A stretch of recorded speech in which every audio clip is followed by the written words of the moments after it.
also going to do the standard signal. I just would like to ask him to bang the table really loud and not be afraid to really hit the thing so that everybody knows when the first minute elapsed and the 6th minute elapsed. Also, the debate is going to be recorded unless you object really strongly, which I hope you won't because I don't want to deal with that. And also, you're going to be taped by that thing over there. So don't be too disturbed because there's going to be a person coming after or before every speech. That guy, I'm sorry, I don't know your name. Who's going to like press the record button before every speech starts. So that don't be bothered by that. I guess that's all on this. Any questions regarding temperature, lights, windows, technical stuff, something like that? Doesn't seem to be the case. Are the judges ready? All right. So without any further ado, let me start the show and call upon Milan to open the case on behalf of the Republican side.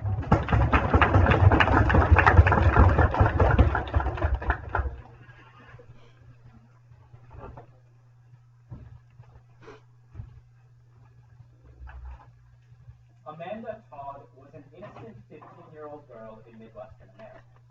Unfortunately, one day she had the misfortune of having a sexual predator solicit nude pictures from her and post them on the internet. Instead of receiving the support that she needed from her classmates, she was constantly demonized with hate speech on the internet. They called her horrible names like whore and bitch, and they even said that she didn't deserve to live because she was an inferior woman. This is the reality of hate speech on social media. And because we believe that people like Amanda Todd should never suffer like this, we are proud to propose this motion and believe that hate speech is not free speech. Because at the end of the day, Amanda Todd drank bleach and killed herself. I'll be doing 3 things in this speech. Firstly, going over some definitions. Second, outlining the framing. And third, laying out our first 2 succinct arguments. That first, hate speech harms innocent people. And secondly, hate speech silences minority voices. My second speaker will go into our third argument, that hate speech, even when unintended, is still bad. But first, some definitions. Firstly, we define social media as online platforms of mass communication. This includes things like Facebook and Twitter and Reddit and 4chan. This is fairly self-explanatory. Second, we define hate speech as speech or posts online that silence, intimidate, demonize, and oppress an individual or group. Finally, we define repeatedly as 3 or more times. We think this is fairly arbitrary, but a 3-strike policy is something that's universal in the world today. Next, let's move on to some framing questions in today's round. We believe this is a value motion today. We're not debating an actual policy implication of banning hate speech online. As the lawyers believe in the resolution on 5, we're simply defending the harms or benefits of doing it. Secondly, we would also say that because this occurs in limited context in the world today, we're not actually taking any policy action. Next, we would say that the primary clash in this round is between the individual rights and societal good. What side opposition has to show you today is that the right of an individual to express their voices online, even if it's a bad thing, outweighs the societal harm that comes from hate speech. No thanks. We would say that in any case, hate speech is a bad thing. We limit rights all the time. We say that in Germany, they ban pictures of swastikas because they think culturally bad icons. In the United States and the UK, you can't yell things like fire in a crowded theater because although that violates your right to free speech, it gives a proportional benefit to society that outweighs that violation. Finally, we have one more point of specification. People lose jobs in the world today because of things they post online. If you post something really horrible, some really terrible hate speech on the internet, that's grounds for you to lose your job. We think it's only natural to also have people lose their social media accounts in these situations because these are such horrible violations.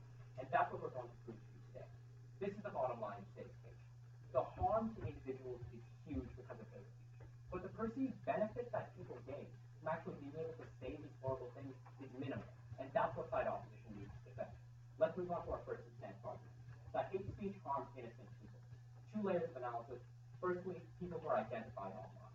Remember the example of Amanda Todd, but know that this isn't an isolated incident. A study found that in the United States, high school students, I'll take you in 1 second, are 80% more likely to target people for hate speech if it's online. This is because of the depersonalized aspect of the internet that makes this all the more prevalent.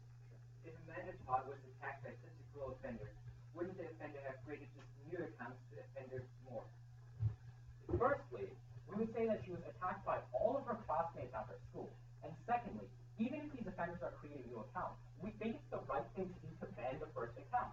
This is something that we believe the House should do, as implied in the motion. On to my point. 33% of adolescents who are bullied online will kill themselves. This has been empirically proven, and it's a horrible study. We think that we should mitigate this hate speech as much as possible, and the way to go about this is by banning hate speech on social media. Let's go on to Facebook. Facebook has shown many examples of this in the past.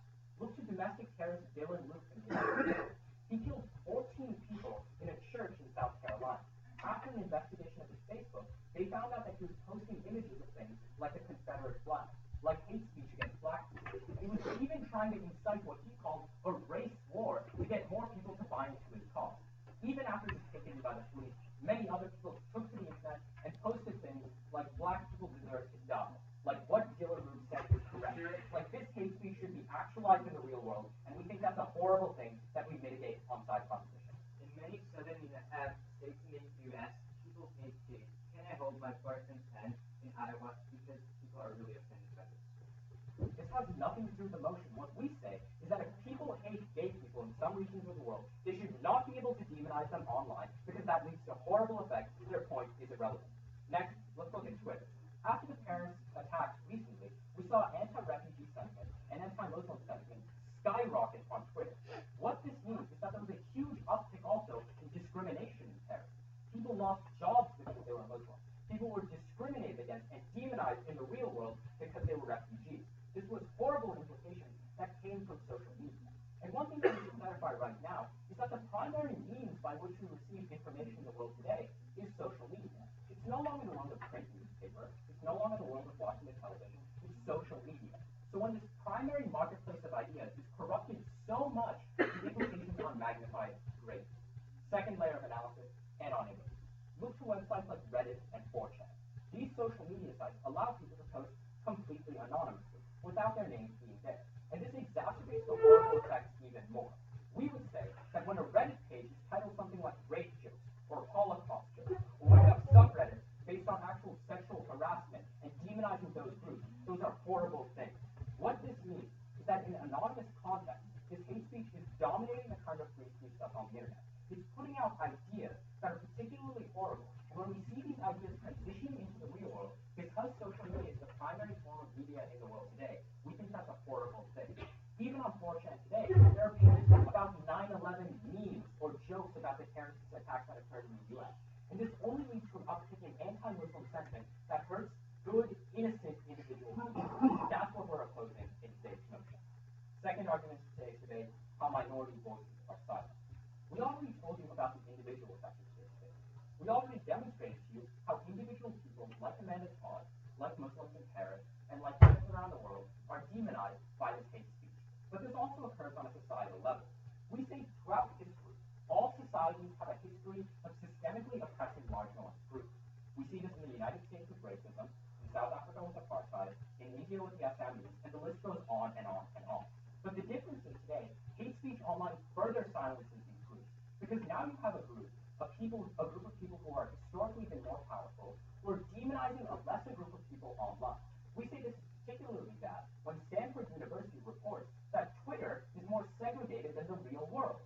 We say when we look on a whole to the societal trends that come up from online websites, it has a couple of impacts. Firstly, marginalized people can't participate in social media. This is very apparent. If marginalized people like Muslims are constantly being told on Facebook that they are less than their counterparts, they're not going to participate in this media, they're not going to put their ideas out in the free marketplace of ideas. This reduces their inclusion in the most important form of media in the world today, and increases their oppression, because now these people who are oppressing them are just in an echo chamber. They're just talking to each other, and these views are getting more and more extreme. Because we believe that hate speech is not free speech, and that no one should die because someone online said something inappropriate. We are proud to oppose and beg you to do the same.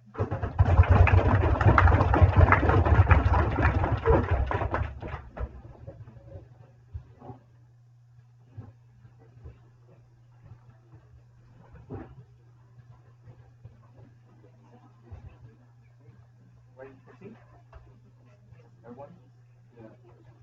All right, thank you very much for that speech, and I would now like to call upon Jones. Okay.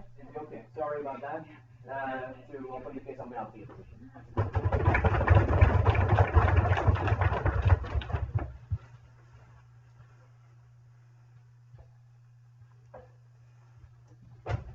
There's a quite popular quote in sorry.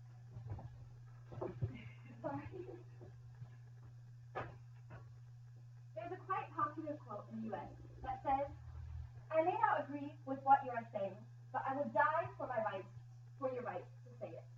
With these words, I would like to welcome you to this debate from Team Opposition.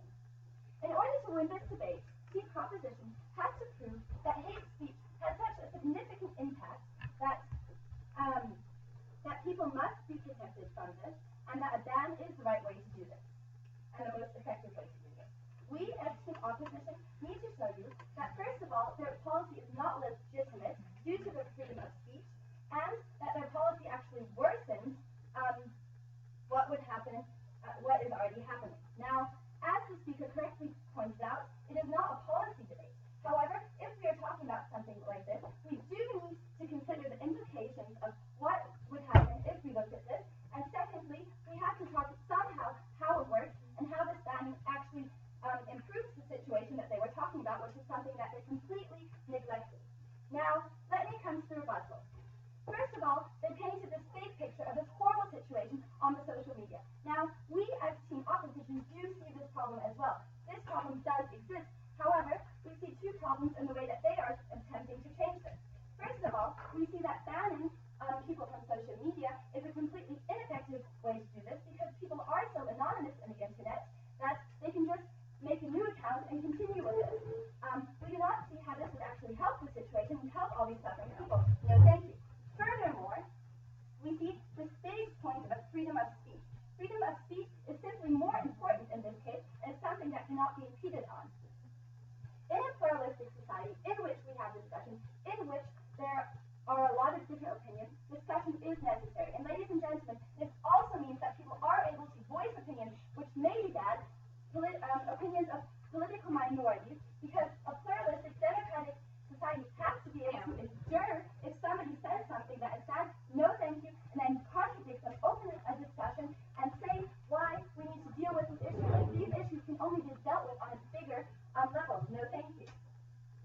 Now, in our team line, to actually show that we fulfill this burden, we have divided our arguments up as follows. I will talk about the significance of freedom of speech, and our second speaker will show you how their policy and their ideas actually worsen the situation that we already have today. This aligns directly with our burden, and by doing so, we show that Team Proposition does not fulfill theirs. Now, when we are talking about the freedom of speech, we are in this case talking about the freedom of speech in social media. Now, we need to first establish this link, how freedom of speech also applies to social media. Now, social media in today's world has a massive influence. Since the founding of Facebook, which is currently the biggest social media, there are more than 1 billion people on this social media. These are so many people, and this is so relevant that this is something that we definitely have to look at when we are talking about freedom of speech. No, thank you. In fact, there are so many people on social media that social media has become the extension of the real world. So, in the old times, people met on a market square to voice their opinions and show their views. However, nowadays, ladies and gentlemen, this happens mostly on social media. No, thank you. And thus, the same rights must apply to social media as well. Now, why is freedom of speech so important? Why is this something that is so relevant and cannot be limited or censored both in the real world and on social media? Now, we see two main reasons for this. First of all, the relevance of freedom of speech for the individual, and then the relevance of freedom of speech in a democratic, pluralistic society. Yes, please. So you're saying the rights of an internet troll to spew racial sentiments is more important than protecting the actual lives of historically marginalized people? I got your point. Well, we do see that there is a problem that many people are voicing bad opinions. However, we do also see an open society. This has to be able to be endured. We do have to have a society that is stable enough, that is strong enough to deal with these people. No, thank you. I'm just answering. And show that also that there are people that have bad opinions, but there are also many people that are against this and can say, well, we see this point and it's irrelevant because. Now, this gives suppression doesn't even happen if we just ban these people. And what happens, no thank you, is that people are marginalized, which is something that my second speaker will elaborate on further, and these people are actually put into a situation where they will still have their opinions. These opinions just won't disappear and will actually go somewhere else inside their group of people. These opinions will happen, but it'll be in a marginalized way, in a way that is maybe even due to the frustration that they're actually banned from the social media, no thank you, even worse and have more real-life consequences. So indeed, we do see that it's better to have a discussion than just ban it and pretend that it doesn't exist. Now, if we look at the rights of the individual concerning human rights, which was my point, we see that this freedom of speech is one of the most fundamental rights that we have, and a right that is an achievement of mankind, which we have worked very, very long for. Now, this right is somewhat sacred and should not be infringed on, because the definition, once you start censoring something, no thank you, and once you start saying, well, there is this, but we have limits, it's very hard to stop. No thank you. And this is a road that we don't even want to go down, because if we're talking, in this case, we're talking about hate speech. Now, hate speech, no thank you, is a very slippery term. They did define it correctly, however, it's so nuanced and it can be interpreted in so many different ways that the limits are very hard to set. And this is simply a road that we don't want to go down, because this right is so fundamental and should not be touched. Secondly, this is a point that I've already talked about a lot, is the importance of freedom of speech for a democratic, pluralistic society. Now, I use this quote at the beginning from the U.S. because this is a country where this is a very, very important right, and it is simply the basis of a democracy. Democracies were founded because everybody, no thank you, has the right to voice their opinion. Now, if somebody gets up in this room and says something horrible that's completely nasty, we have a lot of people that will stand up and disprove this person. And only because this person was allowed to stand up and say this, we actually started a discussion, we started talking about things, no thank you, and we just didn't sweep that under the table and pretend that it doesn't exist. Now, if we do not have this big discussion about what we are allowed, what good things are and what bad things are, we have a further consequence that people are marginalized, which is something, again, that my second speaker will elaborate on, because it also shows how their policy and their ideas worsens the situation that we have.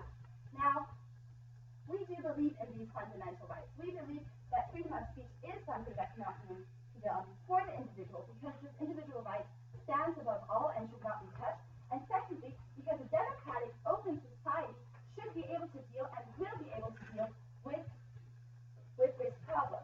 Now, coming back to my summary, today I've showed you that their policy is not legitimate due to the freedom of speech which stands over this, and that theirs was actually not an effective way of doing this, even if this was the case. And for all these reasons, ladies and gentlemen, this motion must fall today.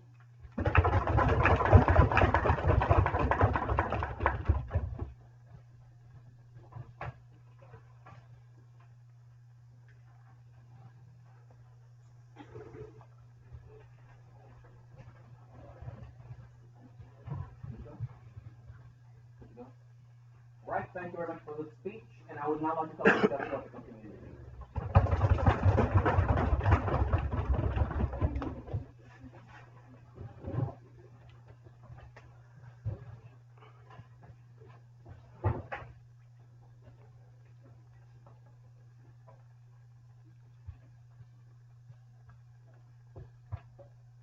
Last year, a leading light in the Pakistani feminist movement collapsed.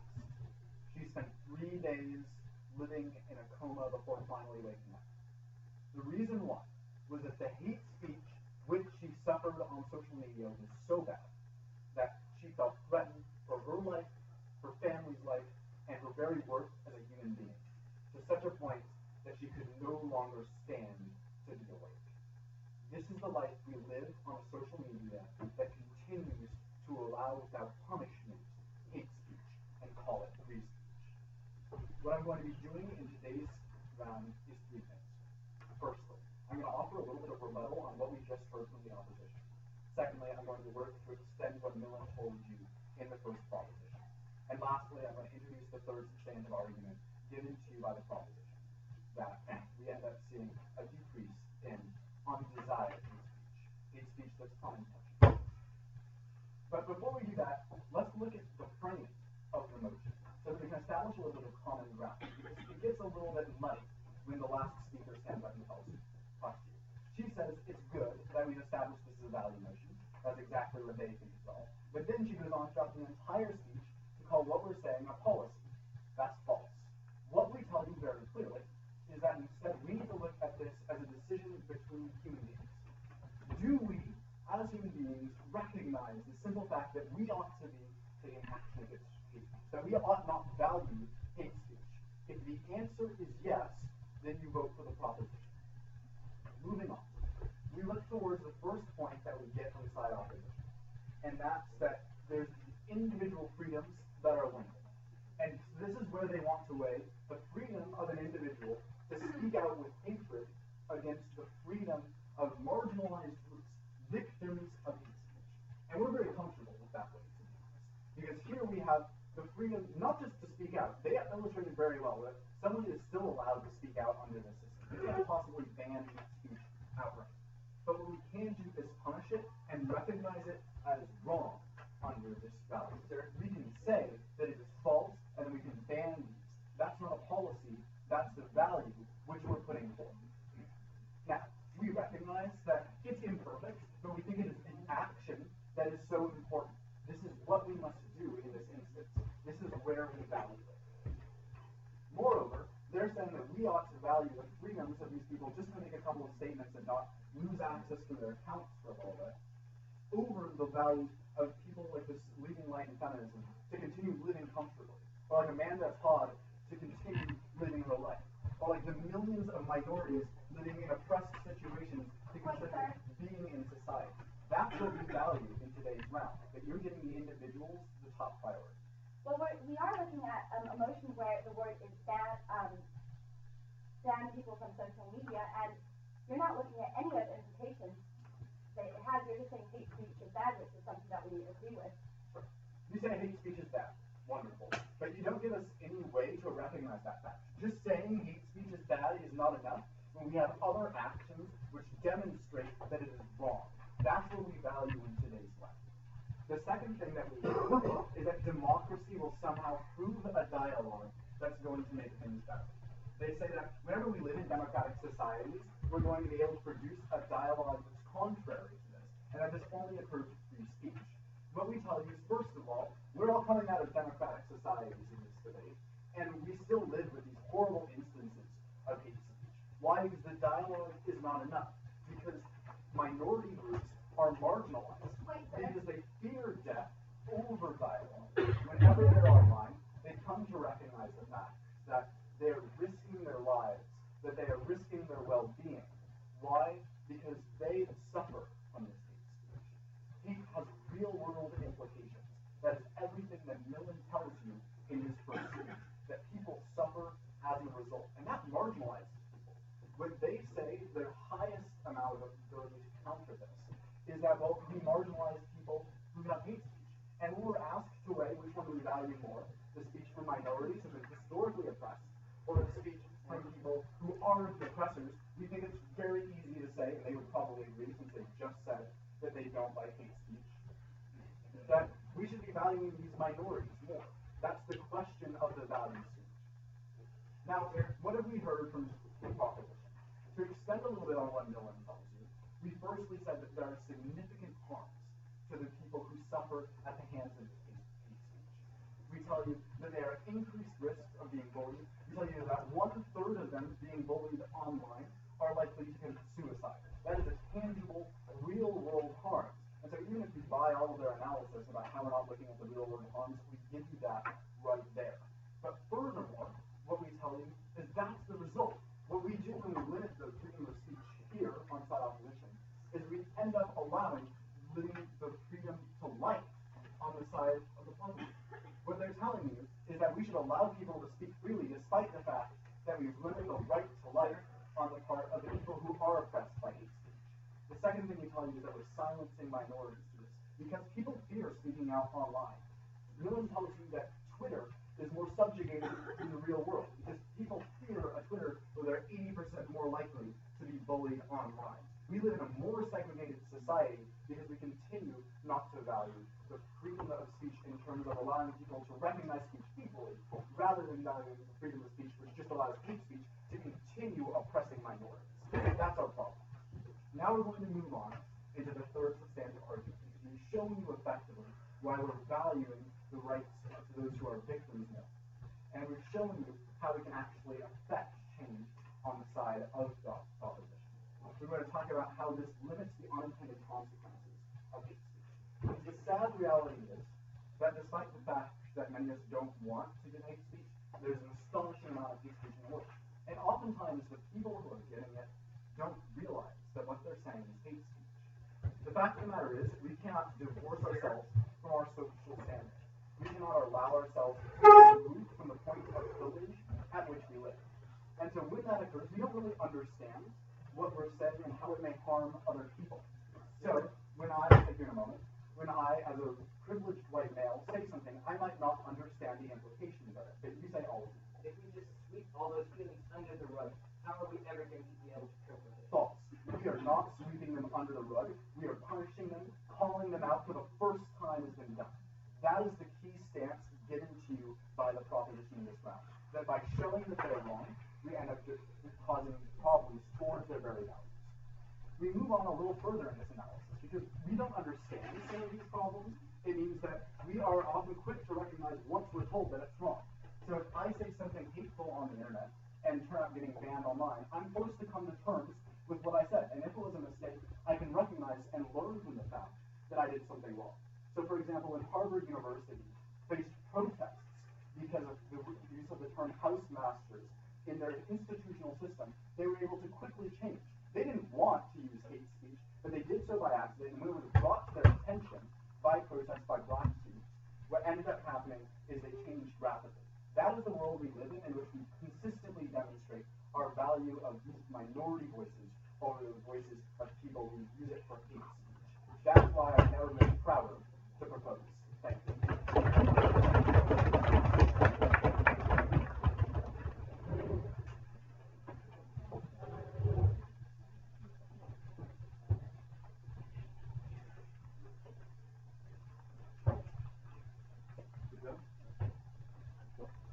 All right, thank you very much. And now I would like to call upon Louis at the beginning of the debate.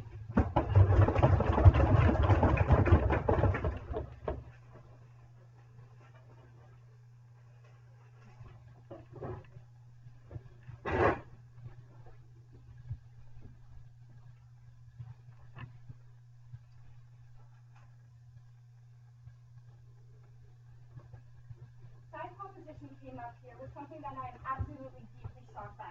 They came up here in the second speech and said, if you stand against hate speech, then you have to stand for the side proposition. And we on side opposition do absolutely not stand for hate speech. I don't think there's a person in this world who stands, or at least in the debating society, who stands for hate speech.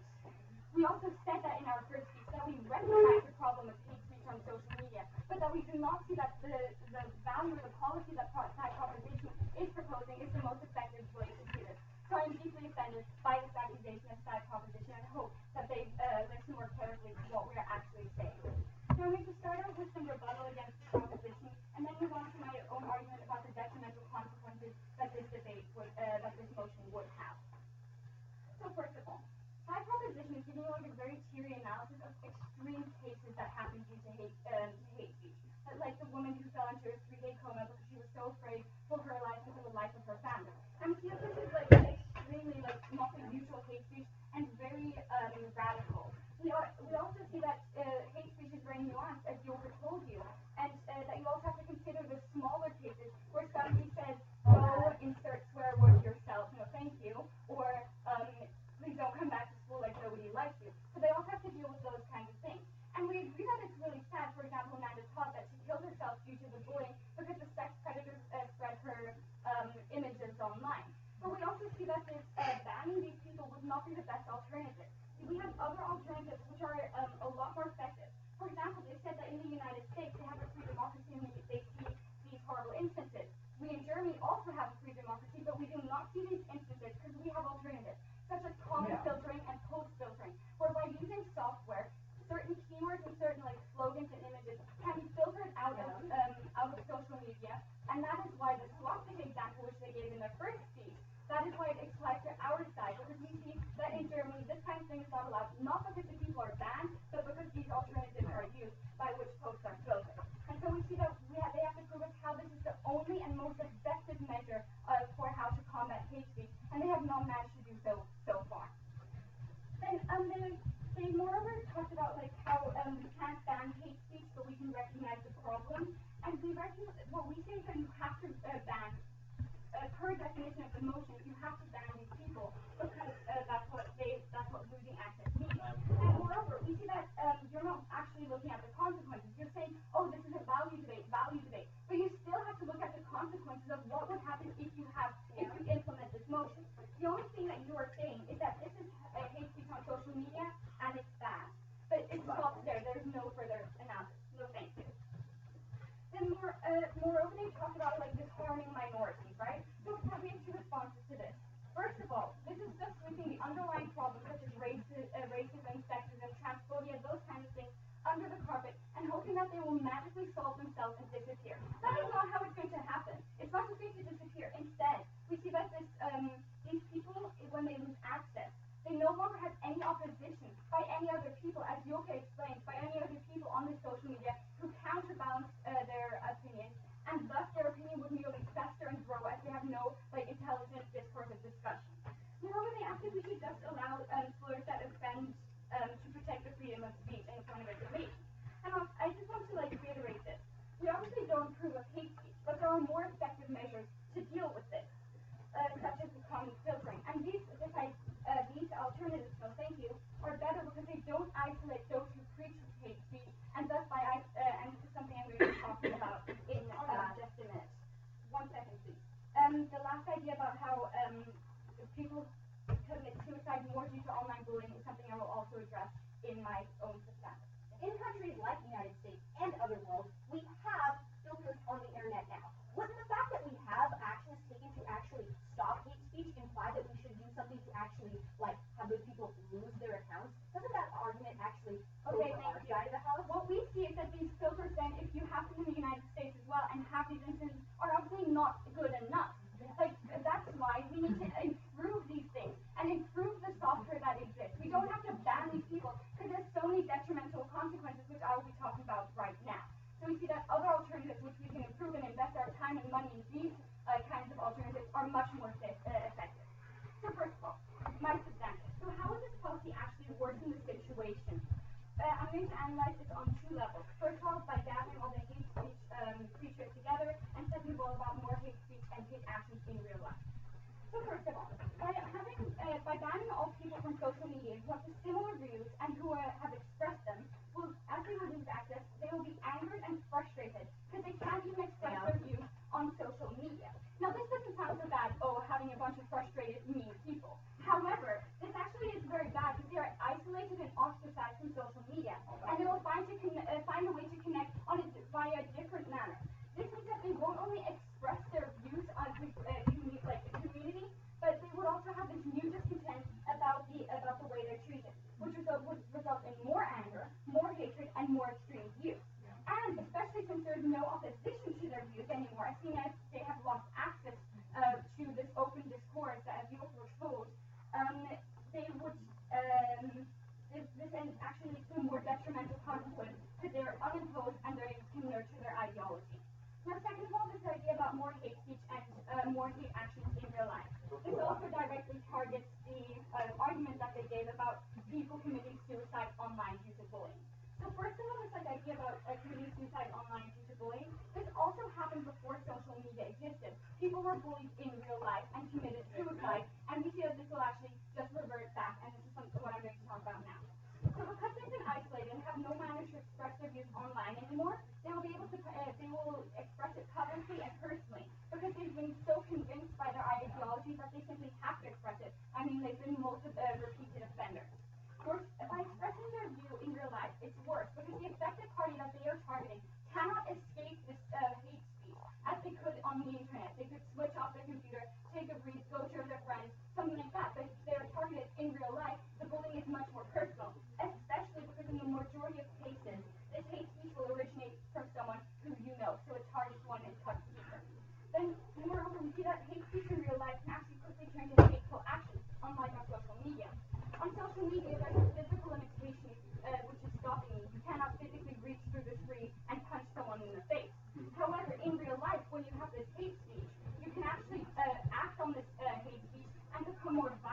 express your opinion on a violent matter.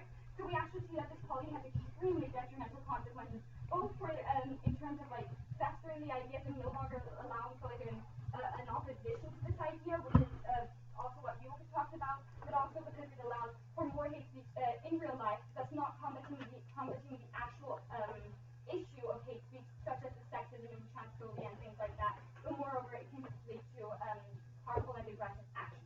So what have I told you today?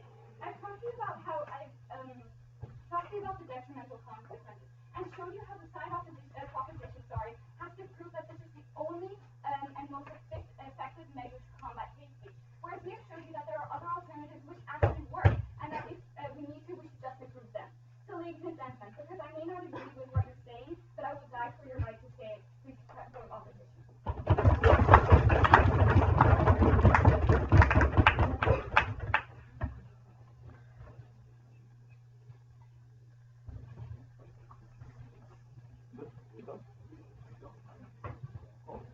All right, thank you very much for that speech, and I would now like to call upon the proposition whip speaker, Liz, to Liz? To deliver her speech.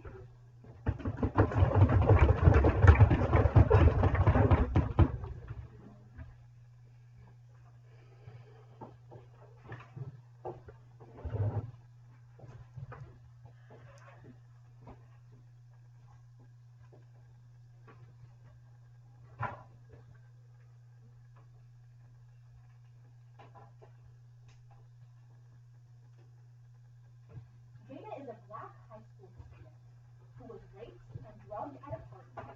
Photos have been taken of her afterwards, spread through social media, where people condemned her actions, saying because she was a woman, she deserved it. Because she was black, she deserved it. We believe it is ethically imperative to consider the harms of what has happened in these instances that are not just isolated, but are systemic trends throughout society.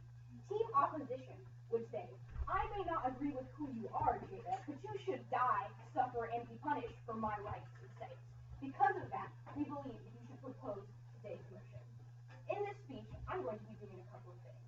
First, some procedural analysis on the idea of the value and the framing that team opposition initially sets up at the top of the case. Next, I'm going to go on to posing two questions you should ask yourself when evaluating this round. First, is free speech hate speech, and what type of speech should people lose their accounts for? And second, does the individual rights of one troll outweigh the greater societal benefit of having the opposition motion? But first, some procedural analysis just to clear things up. We are weighing the value of losing your account for hate speech against the value of not losing your account because of hate speech. We think that hate speech is so bad right now in the status quo that you ought to have a ban on losing of the accounts of those individuals who perpetuate. They say, their only response to this, and framing our team proposition, they say that having individuals lose their accounts is not going to solve the problem, is not going to eliminate hate speech, therefore we should not do that. No.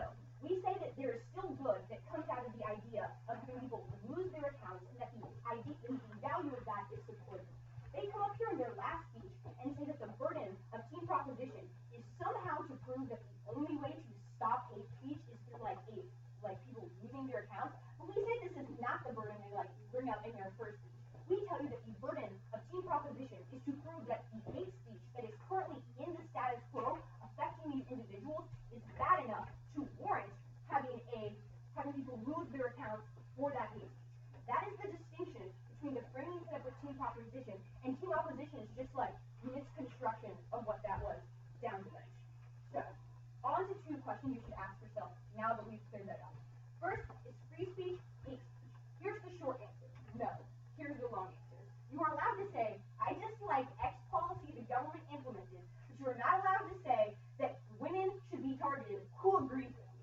Those are two very distinct things. The argument that they give you is that somehow this is going to create some sort of snowball effect, because people should be allowed to get on the internet and say they want to start a race war, and people should be allowed to get on the internet and try to get people to join them, because we have to give an outlet for these people to voice their opinions.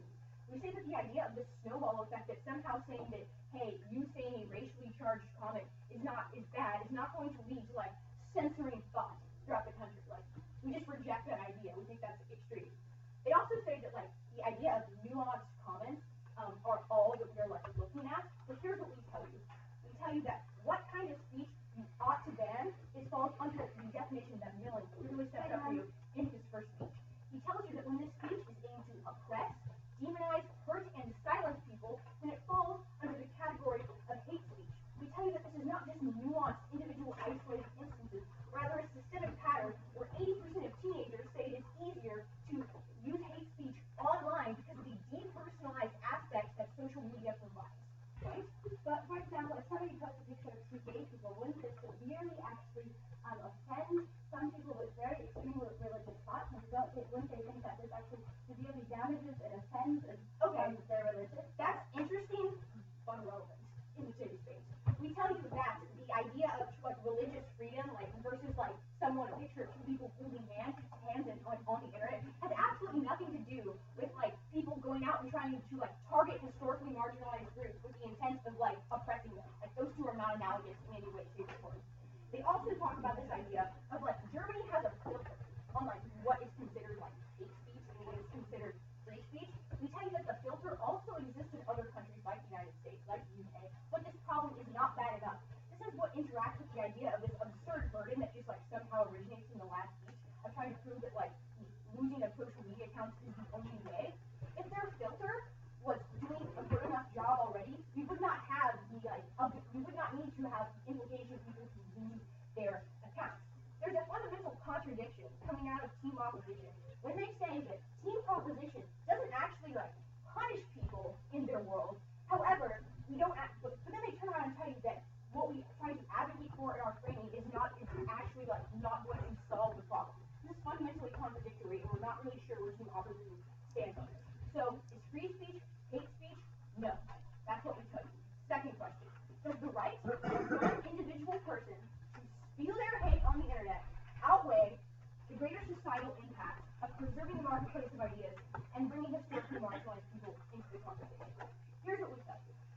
We say that when you make questions about open discourse online, the real question you have to ask yourself initially is open for who? Team opposition assumes that right now historically marginalized people are not being targeted, and that it's just like free reign for them to engage in these conversations, and that we're going to have like an equal playing field, that if someone who is trying to start a race war is going to want to sit down and have an equal conversation with a historically marginalized person. We tell you this is a fundamentally wrong assumption. They literally say that we need the voices of racism and sexism and Islamophobia in society in order for people to have discussions. But we say if historically these voices have been shutting the other individuals out, that does not give them free reign to just incorporate them into society. We say that safe speech online is not a privilege that should just be given to trolls with the loudest voices, but rather a right that should be afforded to everyone. If hate speech is a hindrance on the ability for individuals to incorporate it into society and to actually increase their views and pluralism on the internet, then you ought to have those people lose their accounts. But you would disagree. If you believe some groups are marginalized and can't voice their opinions, aren't you just shifting that marginalization to other groups and you have basically the same effect? Are you saying that we should that marginalizing people who think racism is good is a bad thing? I think that's what you just said. Like, I'm sorry if someone who thinks that going up there and saying racist or sexist comments, we should not defend their right to target individuals and actually rally support to take action. The fact of the matter is, the hate speech that we see online translates out into the real world. The idea that 33% of children who are victims of hate speech online commit suicide is reason enough to just reject team opposition on face value. So the end of the debate, what do you have? We tell you that if the harms in society right now, the implications, very tangible problems of hate speech are bad enough to warrant people losing their accounts, you propose today's motion. Here's what we say, that the rights of one individual person to spew hate does not outweigh the greater societal impact of preserving the marketplace of ideas as an inclusive space for unfettered speech and thus protecting individual rights. We reject the fact that team opposition wants to champion for the rights of people who have always silenced other individuals, and because of that, I beg you to oppose.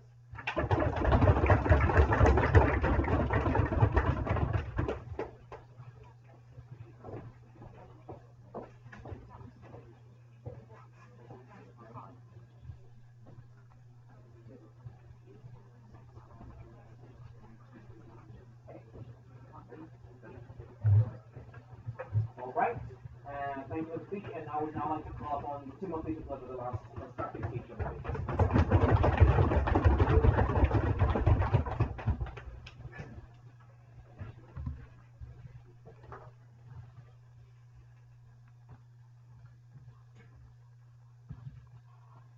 Ladies and gentlemen, because we believe that democracy is about more than just hearing what you like to hear, but also about hearing what you do not like to hear, about hearing the uncomfortable, and therefore we are so proud to oppose.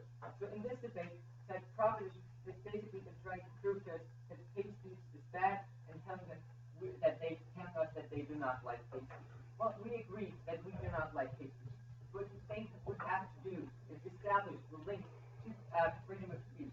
Why we limit freedom of speech in this case.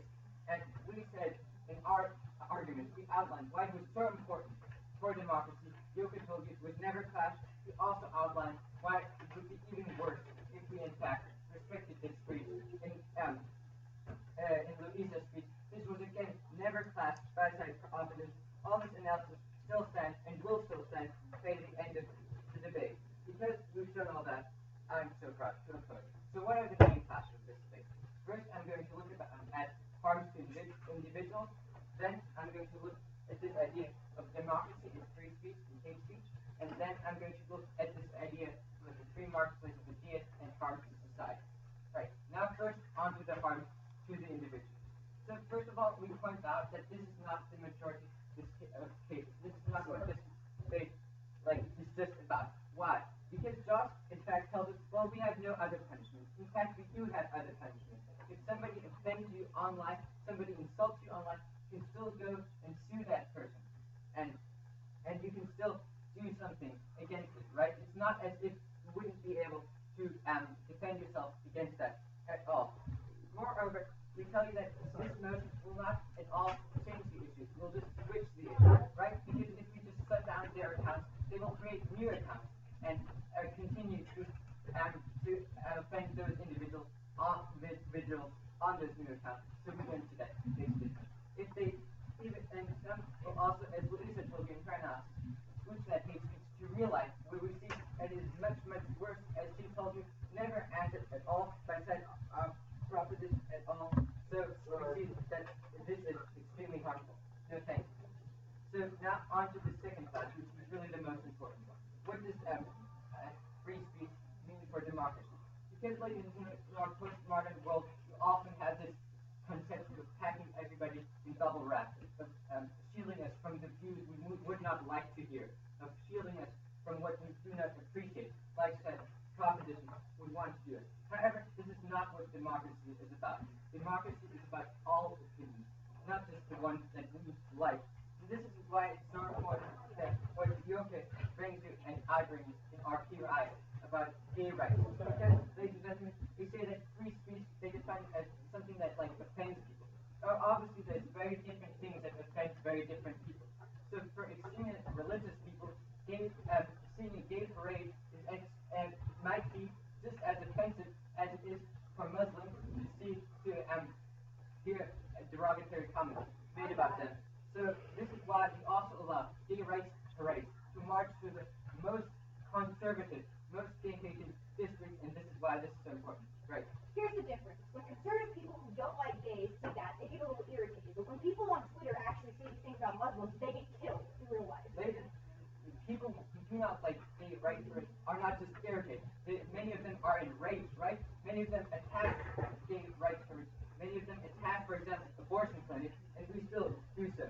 The purpose of democracy is to represent all opinions, not just the ones we happen to like right now at this moment.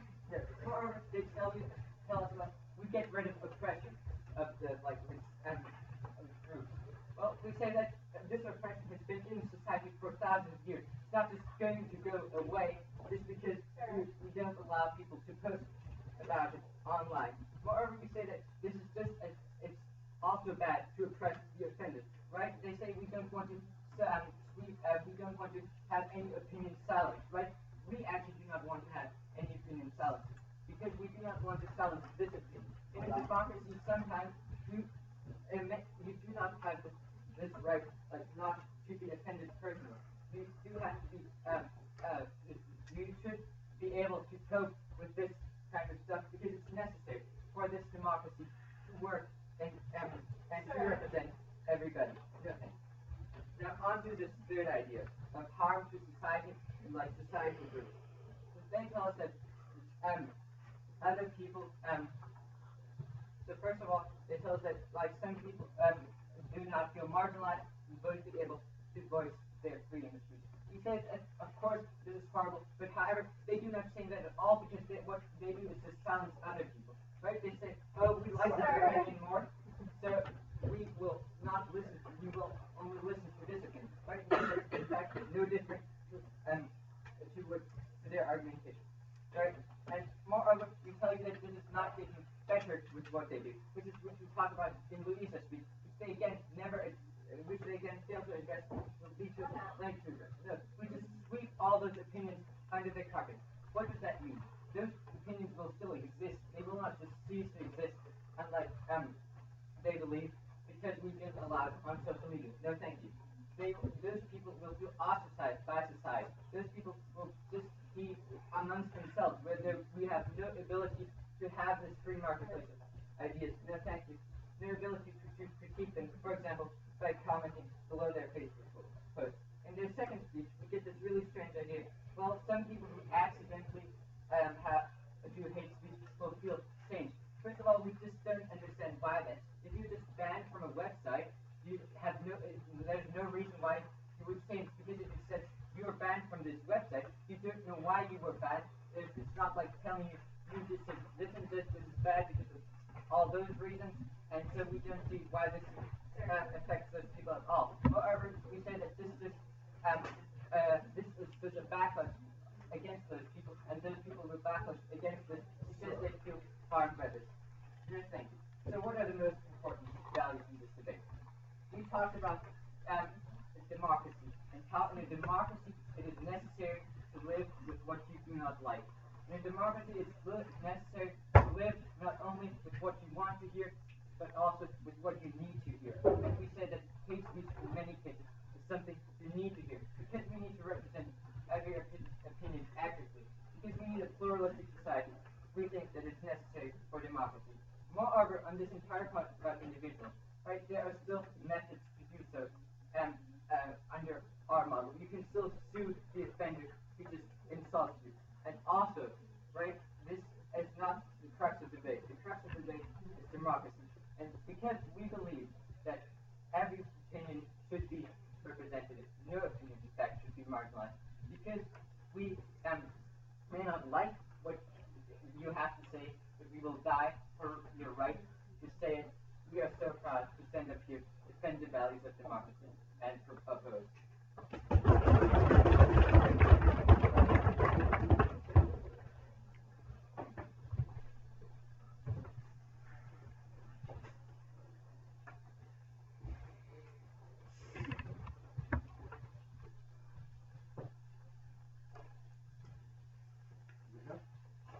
Right, the time has come for the reply speeches. The first will be both from the opposition side. Okay.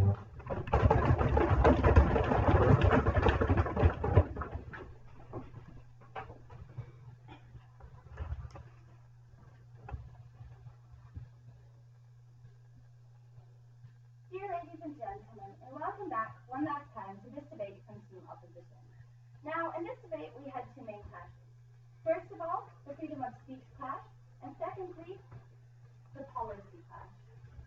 So, start out with the freedom of speech. All Team Proposition did today was show us that there's hate speech on social media and that this is a bad thing, and that is something that shouldn't exist. They said that we said we're basically for hate speech, which is definitely not the point of the motion today, and which is definitely not what we showed today. However, what Team Proposition failed to do was actually finish the link that ties how all these bad things legitimize limiting free speech. They simply painted a very tearful, very one-dimensional picture of the situation. However, they failed to continue to say why, how this legitimizes limiting speech, which is free speech, which is exactly what they were proposing in this debate. Now, on the other hand, Team Opposition did this in several ways. showed that limiting freedom of speech is illegitimate because of two main things. First of all, if we look at the individual rights, the individual human basic right of freedom of speech. This is an untouchable right, and starting to limit free speech, we said, is not a road that we want to go down. Secondly, we showed you how freedom of speech is absolutely necessary and is not something that should be limited in a democracy and in a functioning pluralistic society. We showed you that an open discussion about ideas is very important and is a fundament of a democratic society. We said that it is extremely important that bad ideas and ideas that are not good are challenged, debated, and contested and talked about, and not just swept under the carpet. And we also said that a strong pluralistic society has to be able to endure some bad things that are said, because this will always happen, but the only way to deal with it is an open discussion. Thus, they did not quite manage to show how this, what is happening, legitimizes the freedom of speech, and our points were not actually sufficiently dealt with, and they did not engage with our points. Now, the next big thing that we had in this debate was this policy thing. While it is a valid debate, it is still necessary when they are actually talking about promotion, which has the potential to lose access, so to ban people from social media. Social media is important to also look at the implications and the consequences of what they are proposing. Now, they simply stopped with their analysis at the point that hate speech is bad and that's something that should exist, but they stopped there. They failed to show us that this is the right way to go and that their measure would be somewhat effective. Coincidentally, this was exactly what was their burden in this debate, and this is the burden that Louise and I gave them in our two speeches, and this was a burden that they did not contest. Team's proposition's job today was to show that hate speech has such significant effect that it legitimizes the limiting of free speech, and that their way, what they are proposing, is the best and most effective way to do this. Now, they fail to show the legitimization, and they fail to show that the right way to do. We, on the other hand, showed that freedom of speech is an uncontestable, unlimited right that should exist, and definitely is not something that we should limit in the way that they propose. And we also showed that the way that what they are proposing to do is not the right way to go and is completely inefficient.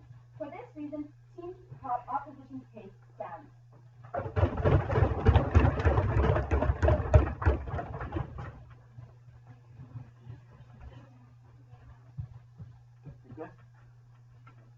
All right, thank you very much. And I would now like to call upon Milan to close the debate.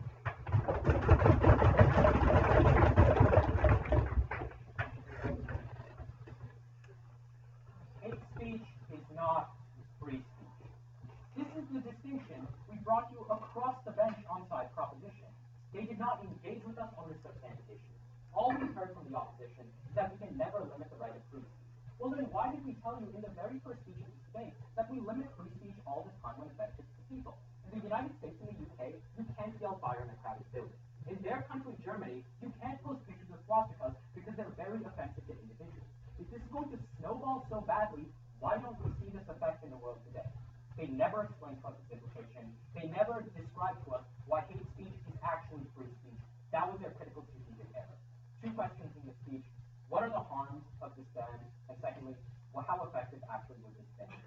But firstly, an important contradiction by side opposition.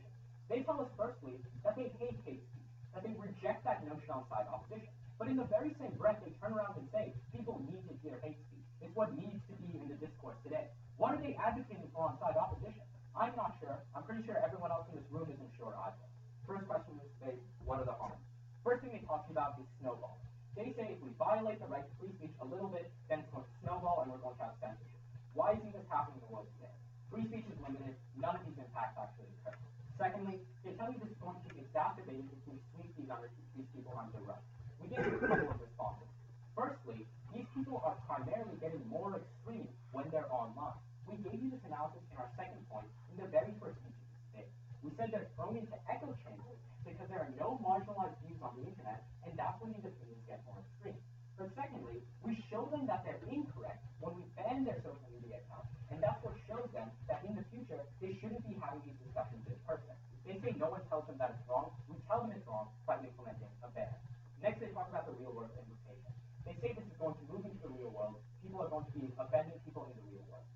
responded to this in two ways. Firstly, we gave it a depersonalization concept. We said people are 80% more likely to say this stuff online because you don't actually have to face a person face to face. They callously say this is going to happen in person, but they disregard that analysis. Secondly, we told you that these people actually organize online, so it's not easy for this to happen in person. Remember the example of Dylan Booth. He had to organize all of these people online, all of these white supremacists through the internet, and it couldn't happen in person without this hate speech. Next, they talked about the alternative. We responded to the filter, then they completely dropped it. They bring up this entirely new example in the third speech of suing people, disregarding entirely how this suing actually occurred, through what process you proved this in a court, or how common it actually is in the world today. No validity to that example. Finally, they bring up this another new example about subjectivity. They tell you that people who promote gay rights might offend people who are extremely conservative. We say there's a difference between someone promoting their own rights and actively demonizing another group like you do with Muslims. There's a fine distinction there that side opposition entirely ignores. Let's go on to the benefits of the ban. This is very simple. They say our burden is to prove that the ban is the absolute best thing for this issue. That was never our burden in this round. We contested this across the bench. All that we have to prove is that the benefits of the ban outweigh the detriments to free speech, and that's exactly what we did. They only tried to point out how the ban is imperfect, but that's just defensive. It's not offensive on why the ban is actually bad. They said that people can make new accounts. So what? The majority of people aren't going to. They never say how prevalent this is going to be. They disregard people's dying. We tell you the link between having a ban and stopping people from actually and stopping hate speech from harming people is that this hate speech happens on social media. We eliminate this speech from social media, or at least reduce it by implementing a ban. So the 33% of kids who are bullied won't commit suicide. So the people who are 80% more likely to bully online won't be able to bully online. So the people who have been marginalized groups historically